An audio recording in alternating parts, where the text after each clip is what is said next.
with the girlfriend. It is believed that an argument either continued from earlier or began shortly after he got back into the car. And as we know with previous evidence, that witnesses in Gilchrist County stated they had already been arguing for 2.5 hours. And then we know that once they got here, that it seems like that, and actually by her statement, that Whoa! Arguing for 2.5 hours? I ain't never known nobody to argue for 2.5 hours. Is that for real or she over exaggerating? Press 1 if you ever argue for 2.5 hours. Press 9 if you ain't never argued for 2.5 hours. That's a lot of arguing for 2.5 hours. That's a lot. That's a lot. argument continued on, and they stated that there were communications when she went to either AT&T or T-Mobile, because there's a conflicting statement there, that this argument continued on. So it says, after leaving Papa John's, the vehicle traveled to the intersection of Southwest 34th Boulevard and Archer Road, where the girlfriend made a U-turn. The vehicle then continued traveling toward the I-75 on-ramp. During this route, the driver passed the left turn at Southwest 37th Boulevard, which would have taken them back towards their hotel. The vehicle ultimately reached the area near I-75 on-ramp and Archer Road, where another U-turn occurred. At or near this location, it is believed Tyrone requested to be let out of the vehicle. While Tyrone was still inside the car, and likely as he was turning to exit, he may have been grabbed by the left shoulder, because scratches are later observed on Tyrone's left shoulder are consistent with this type of contact. Whoa! Did y'all hear that? Scratches on his shoulder. See, we was told he didn't have no scratches. It was just the head. So now we are learning that it's scratches on the shoulders. What do you guys make of this? Comment, let us know. What do you guys make of this? At the moment, Tyrone appears to have been struck in the back of the head with a hard object, possibly a firearm or a similar blunt instrument. And so with the actual evidence, so now also waiting not just. Oh, did you hear that? She said that Tyrone was struck in the back of the head. So that means somebody struck him. If it was struck, somebody struck Tyrone in the back of the head. Do you guys believe that somebody struck Tyrone in the back of the head? And I'm assuming they're talking about Lulu. Press 1 if you feel like Lulu struck him in the back of the head. Press 2 if you don't feel like Lulu struck him in the back of the head. Press 3 if you feel like somebody else struck him in the back of the head. Press 4 if you don't feel like nobody struck him in the back of the head. All right, so what is really going on here? So much. But like I said, I have the link, so come on up if you guys want to talk. Just from the medical records coming from GPD, but now the family is requesting the medical records specifically from the hospital, because scratches from a roadway and scratches from being scratched by being grabbed are totally different actual scratches, and the fact of where they are, that they believe they're scratches from an altercation. There was this blow also, as they stated as we were talking, when you think about multiple blunt force trauma to the head and then being hit in the back of the head. The next statement is my inference. I was very confused when the family has stated multiple times that Tyrone has 2 guns and the guns never popped up. I was confused because I stated that if he was not shot, why is it that no one would turn the guns over? Well, if he was hit in the back of the head with the guns and you're able to get them, then you would be able to actually match the barrel or whatever part of the gun with the injuries in the back of the head. So that's my inference. That's not anything that has been proven, but that is something that would add up and make sense.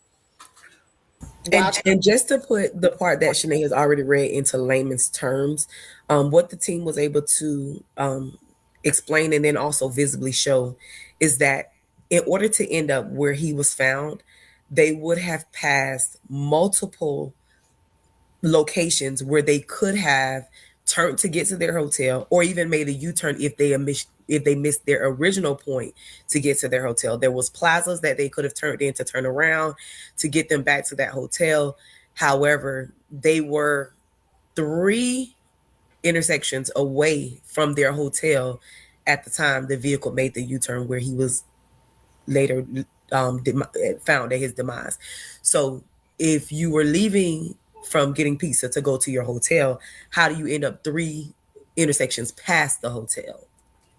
So just layman's term explanation of what the experts, because these are subject matter experts, this is what they were able to find during their research and their investigation. Yes. And throughout the entire presentation, they wanted to make sure for them, they don't have a stake in this at all. It's only about the facts and what is factual and what is plausible and what adds up and what does not. And so they wanted to make sure that we were very clear. They don't have a stake either way. It's about what the evidence actually shows. And so for them, whatever the evidence leads to is where we will land at. And so that's also when I stated about the barrel, I made sure it was the inference that I made, because for them, there is no inference either way. It is, they want to ensure that it is very unbiased and just facts based on facts, and that's it. Yes. So then they go into the primary skull injury. They said this blow caused high energy, blunt force trauma to the base of Tyrone's skull. The force of the impact was severe enough to produce comminuted fractures, meaning the bone was shattered into multiple pieces, with fragments displaced toward the front of the skull.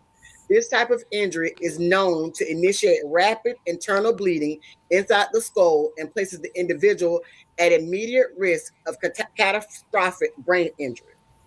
And so what they were stating is, by the medical aspects and evidence of this, that was the reason they were able to rule out that this happened at the hotel in Gilchrist County, and that it had to happen after leaving Papa John's, is because the nature of the injuries, what came after would have happened very rapidly. She said almost instantaneously. He said that he would not have survived long enough to have left Gilchrist County and make it into Gainesville.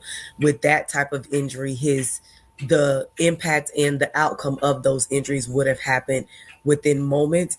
Hence why at the scene he was unresponsive, unalert, and then en route to the hospital coded.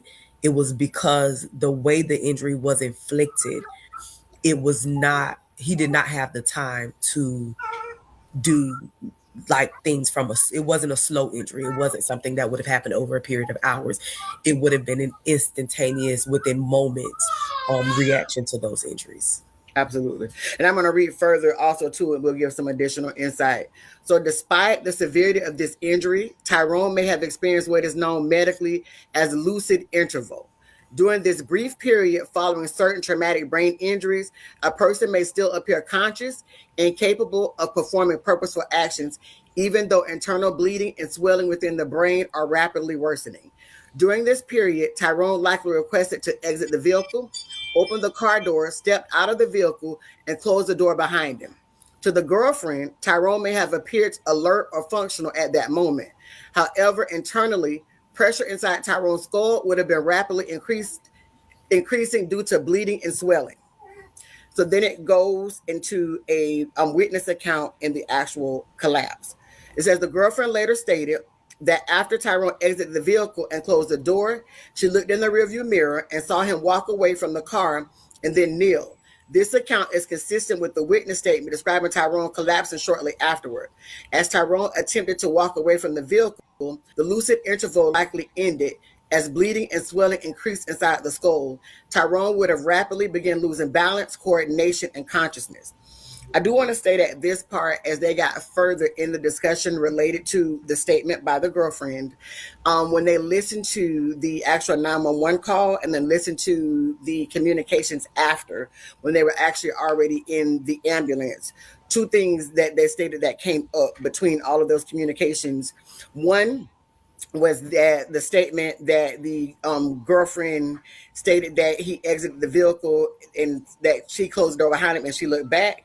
And then in the same communications, in the same recording they were listening to, but the girlfriend stated, oh no, she was going 25, 30 miles per hour and she was not looking back. And so just highlighting that there was a conflicting statement. So when law enforcement stated that the statements were consistent, the research team was able to show us last night that even before leaving the scene, the statements were inconsistent. And so even for us, it's not that we're stating that you did anything malicious. It's just the fact is that per the people communicating via their radio and walkie-talkies that can be heard, the statements were not consistent. So then they say secondary impact. Witness observations and statements suggest that Tyrone either knelt or dropped to his knees. From this kneeling position, Tyrone then collapsed heavily toward his left side. During this collapse, the left side of Tyrone's head struck the pavement, producing a secondary blunt force trauma to the left temple.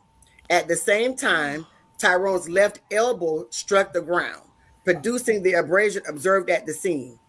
Additional scratches may have occurred as Tyrone's body shifted or rotated while neurological deterioration progressed.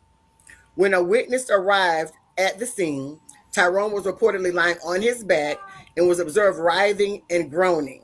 These movements are consistent with what neurologists sometimes describe as a neurological storm, a condition in which the brain, after sustaining severe injury, produces involuntary movements and sounds that are not purposeful.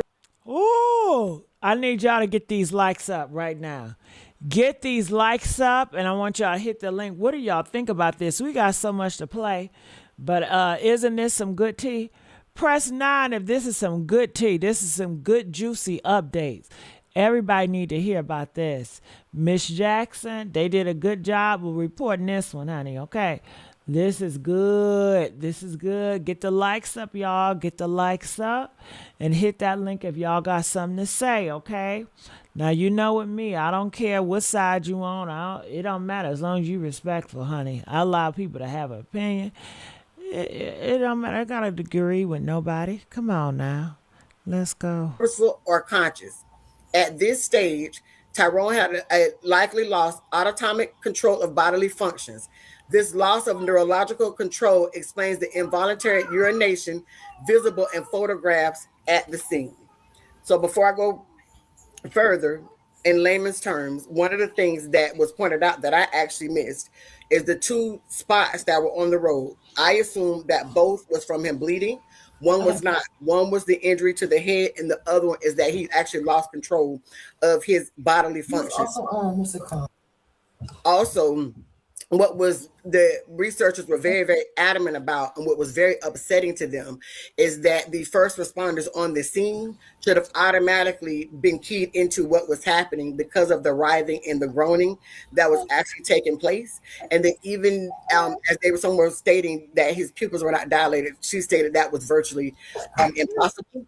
They talked at a great extent about how upset they were at the videos at first responders having the nurse, who happened to be a witness, still in the midst of everything, and not having her allowed to step out. Also, there was a responsibility for law enforcement once they got there to be the ones to actually administer aid. They were honest that no, it may not have made an actual difference, but the fact that they did not do their due diligence was extremely concerning from what they stated. And this is from them and their actual expert opinions and expertise about how things actually should go at particular scenes. Other things that were very concerning to them is how these people were walking through Tyrone's blood and his urination through his bodily functions in a very, very nonchalant manner.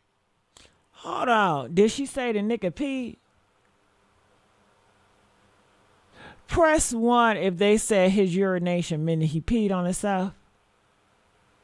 What a crazy way to go. He peed on himself. Why would he pee on himself? I guess all the functions just shut down. I don't know, honey. As he was in such a serious condition. And then she also stated that in the call, they knew it was much more serious at first, when they were called, it wasn't that serious, because in the call, you can hear it as they're in the ambulance headed to Shands. They changed it to trauma. And they had to do CPR and resuscitate him in an attempt to do so on the way to the hospital. So they knew that he was in rapid decline prior to him ever getting to the hospital. And see, these are things that with the researchers, because they've gone so much further with the information that has been collected, that has been hugely helpful. And then it goes into the final medical stage. Shortly afterward, Tyrone's body reportedly became quiet and motionless, which is also visible at crime scene photos. This stage is consistent with deliberate posturing, which is a neurological condition in which the arms and legs extend rigidly due to severe damage to the brainstem. The brainstem controls critical life functions such as breathing, heart rate, and consciousness. When the brainstem becomes compressed by swelling or bleeding within the skull, the body may rapidly transition into a deep terminal coma. From a medical standpoint, this sequence of events is consistent with the progression of a catastrophic traumatic brain injury. And then it just states that it's prepared by this independent research team. And it's for information and investigative review purposes. So we wanted to make it a point to come and read directly from what experts actually came up with, to be very clear what it is that they laid out. I'm going to turn it over to Natalie to be able to give some additional context from the actual conversation. And then I'm going to give some additional context from the notes that I actually took from the meeting that we actually had last night. So, as you all heard, we got a lot of information last night. We heard a lot of things. We reviewed a lot with photos, with actual. Let me tell y'all something. Can y'all please stop asking about people? This my shit, okay? I have guests, sure. And I guess I spoiled y'all with some people. Now, every time, with this, with that, with that. Don't you do that shit. I'm telling y'all right now. I might be sleepy right now. But stop fucking with me, okay? Stop fucking with me. I don't even look in the chat, but I don't want to have to look in the chat. Where's such and such? Look, go find them motherfuckers. Don't say that shit on my shit. Hell. I don't like that. I gotta keep it motherfucking P with you motherfuckers, all right? I don't know what the fuck. And I'm trying to be nice. I said if you got a motherfucking opinion, hit that damn link, okay? You want another representative. Fuck Gigi, get somebody else.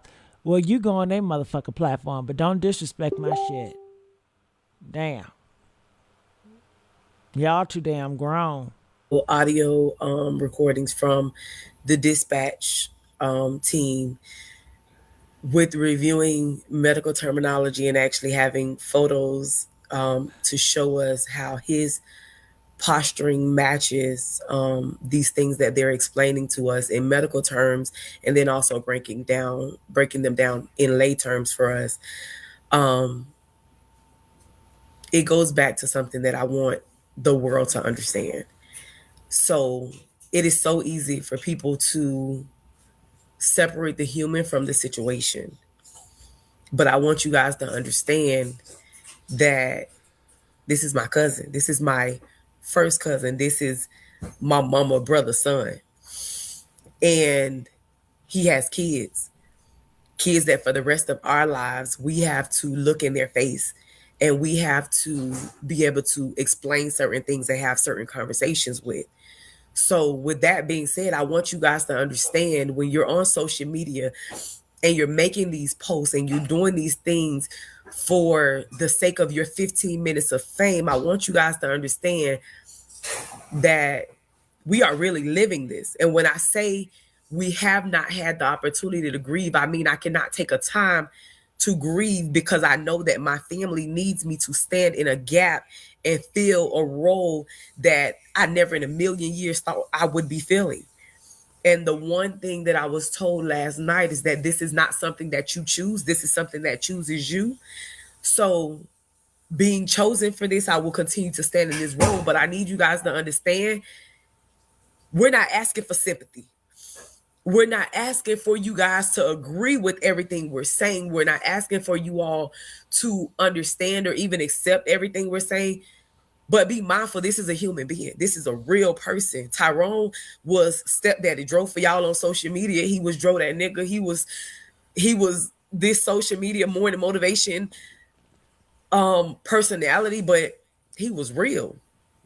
He was a real man with real love. And if you go back and you look at those videos and you see how every time he's around us, he's grabbing us and he's kissing us on the cheek and he's telling us he loves us. That wasn't something that he did for social media. That wasn't something that y'all get because he was doing it on a video, because video or no video, he was always him. He always loved on us. He always was there. He took his daughter on daddy-daughter dates, something most men don't even know about. He showed his daughter what it looked like for a man to truly care about you. He showed his son what it looked like for a man to be a man and stand and work and provide and do what you're supposed to do. So when y'all around here doing all this social media clout chasing for attention, understand we really living this. This is really real for my family.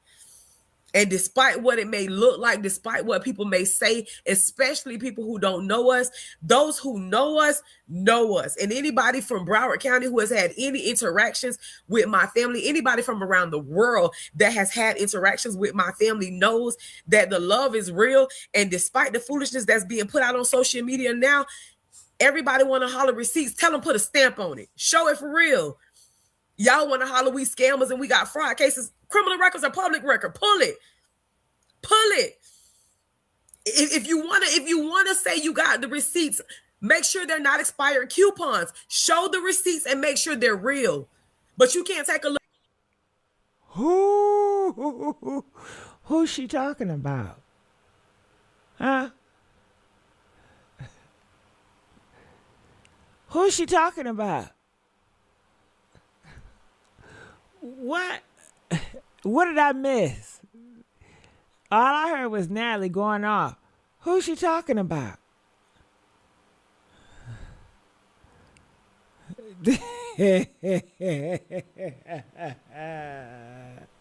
Somebody gonna say me.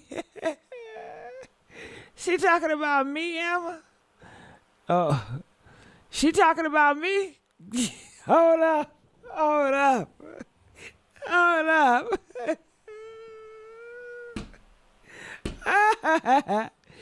I know she talking about me.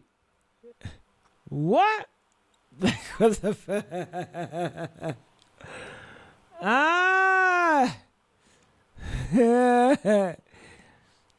Expired coupons. A little bit of truth and sprinkle it in with a whole lot of lies and think that's okay, because it's not. Because at the end of the day, if something was to happen to me, I know, I don't hope, I don't pray, I don't wish, I know them Davises gonna step by me the way I'm stepping by Dro. So it's mandatory that I do this. This ain't optional. This not a choice. Because when I go to his kids and I sit them two down and I have that conversation with them and I'm telling them what happened to their daddy, I need to be able to tell them, listen, everything that could be done was done, and that's how we know what we know. When we sit them down and we tell them this is what the police said happened to your daddy, we need to have the evidence to support it. We're not going to them with BS. Because I know what my daddy mean to me, so I know what they daddy mean to them, and I can't give them foolishness. I can't give them half-ass, and I can't give them part of the truth. So for everybody in the social media universe who keeps saying, oh, y'all know what happened, if y'all know, hit me up. Let me know. Let me know. Because I'm still looking. I still got a whole lot of questions.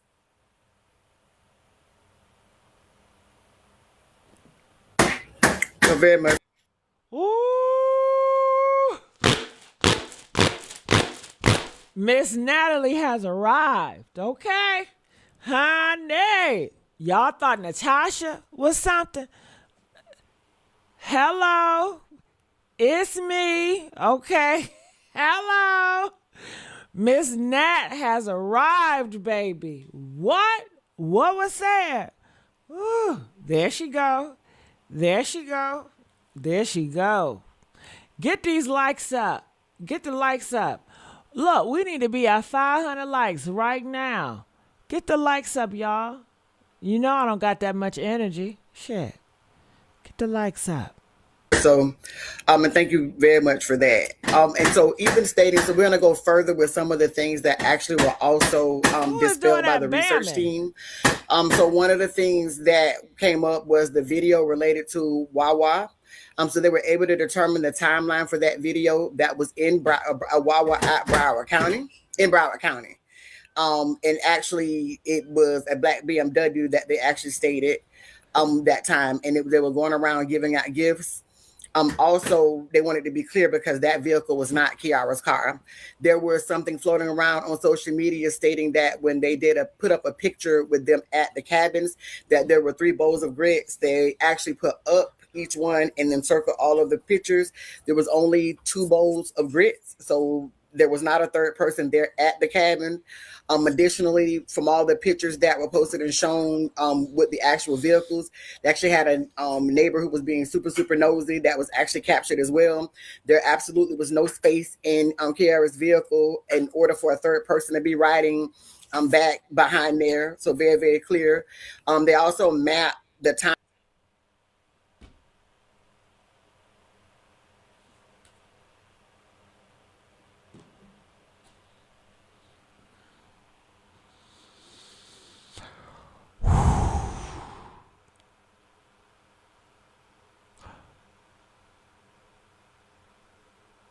If they said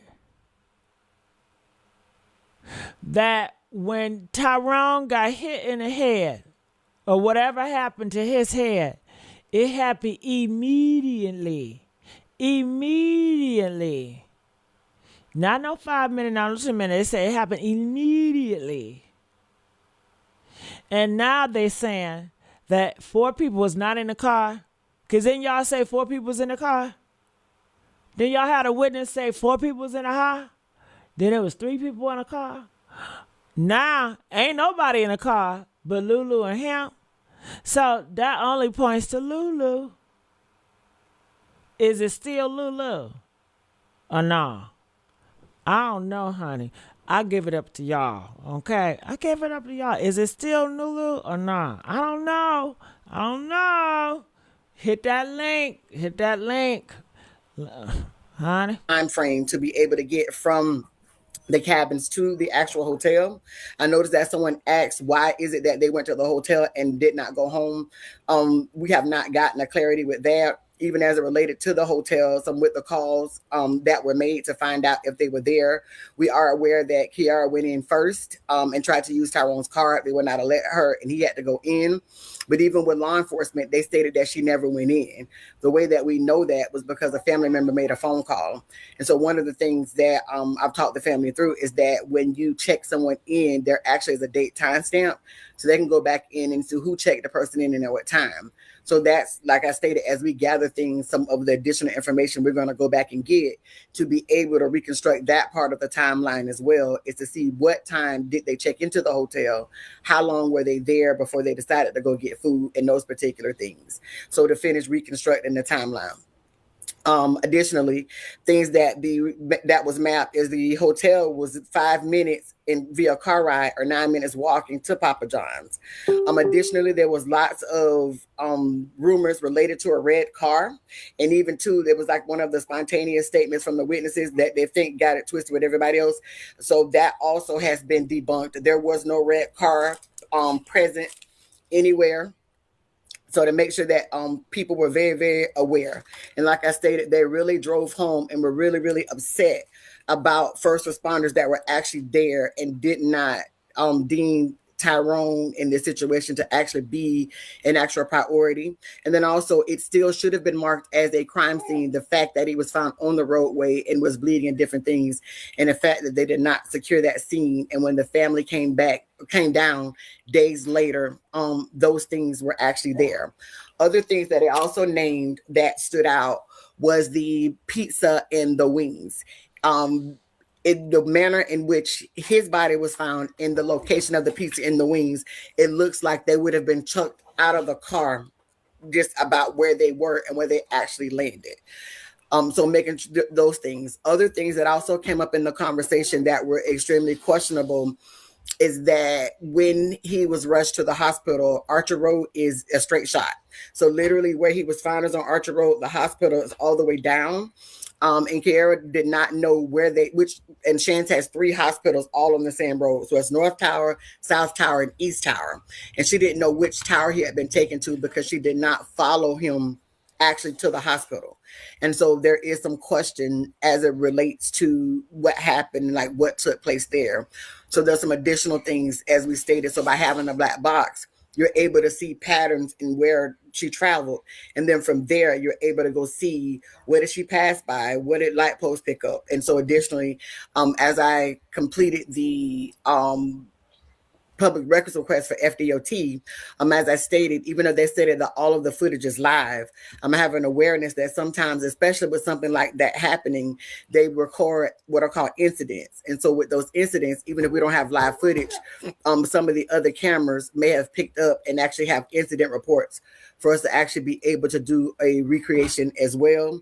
And then, like I stated, with some of the requests that I've done, they're so extensive that if other calls came into 911 at the time that he was found, we'll be able to listen into those, and then also any additional communications with any other first responders, because all we saw was actually the fire truck. And then another thing that also stood out as well is that when we met with GPD, they stated that Kiara was actually there with Tyrone, but from the researchers, what you state is Tyrone was actually already on the actual stretcher and headed there. And so by Kiara's statement, and she'd gone down to the gas station, and then she came back once she saw the ambulance. But from where he was found and from the gas station, she actually would have been able to see the other people offer help and everything else long before the ambulance actually came.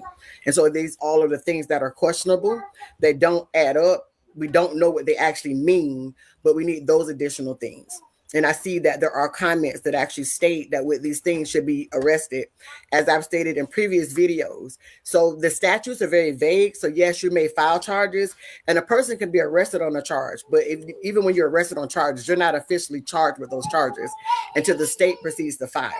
And so, yes, in the investigative phase, you absolutely can have a charge filed. But in the prosecutorial phase, the burden of proof is higher. And then also, whatever charge they choose, it has to meet certain elements of the facts. And so also, because of double jeopardy, you can't get a second bite at the apple. So while it is frustrating on the front end, it is best to continue to gather all of the information like we're doing it, sitting with experts, even too, as we're going through, because many of the things that they brought up last night, I would be like, Natalie, what? Yes, my Cash App is still the same, Jug. Pink Lips 500. Let me do that right now because I don't want to miss that, because, you know, I'm here thinking about Chinese food right now. Pink. Get the likes up right now. Pink Lips 500. That's my Cash App. Make it clap, okay? Let's get these likes up. Did I say? Now, anybody in the backyard? Okay, Chandra. As I stated in previous Chandra, turn Yes, your I'm radio here. down. How you doing, Okay. baby? Okay, I'm doing it now. Yeah, turn that down. Talk to me. Talk to me. Talk to me. Oh, talk to me. Talk to me. Do y'all know that song? Press 2 if you know that song. Talk to me, sweet Jesus. Chandra. Lord help Chandra. Chandra just dropped the hell off. What the fuck? What the fuck, Chandra? Shit. And that's like, this was the same thing that I was thinking, because you can make some of the similar inferences with the information that's presented. So to be validated by the people whose work this actually is, lets us know that we are actually doing the right thing and definitely getting closer to getting the answers that everybody's actually seeking. And so building something that is solid enough to even go back to GPD and show them these are all the missteps. These are all the things to finish to go gather. And there isn't actual enough. One of the questions that the research team actually asked me, what are next steps? Well, it depends on what we also uncover now, because in addition to the autopsy report, we're going to also get the medical records from UF. And so that compounded with the medical records that we have coming from Alachua County Fire Rescue is also going to give us some additional information and insight. The good thing about the medical records from UF as well, they will document who was denoted as next of kin. They document what conversations that they had with people. So any of the things that may come up in those particular conversations as well, in that documentation system, we'll be able to utilize as well to help fill in additional pieces of